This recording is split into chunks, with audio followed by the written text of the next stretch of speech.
شكرا لك ربي حمدا لك ربي এই দাঁড়া, কোথায় যাচ্ছিস? দাঁড়া, কোথায় যাচ্ছিস? দাঁড়া। এই রোমান দাঁড়া, এইটি তো কাফনের কাপড় নিয়ে যাচ্ছে, এই কথা তো সবাইকে জানাতে হবে। যাই গিয়ে জানাই সবাইকে। আরে এটা কি হলো? এই ছেলে তো জেনে গেল, এখন কি করি আমি? এই ছেলে তো সবাইকে বলে দিবে আমার কথা, কি হবে জানি না।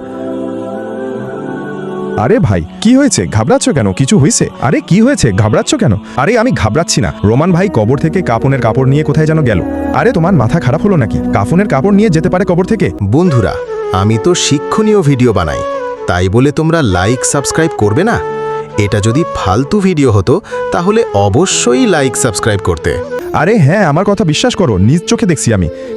আরে আমি দেখি কি কবর থেকে নিজ হাতে কাপড় তুলছে, যখন আমাকে দেখছে তখনই দৌড় দিয়ে পালায় চলে গেছে। আরে এটা যদি সত্যই হয় তাহলে চলো বড় ভাইয়ের কাছে বিচার দিই। হ্যাঁ চলো তাহলে। আরে তোমরা দুজন যাও, আমি এখন চাটা খাবো, তারপরে যাব। আচ্ছা চলো। বড় ভাইয়ের কাছে গিয়ে যেটা হলো সেটা দেখতে অবশ্যই কমেন্টে পার্ট 2 লিখবে।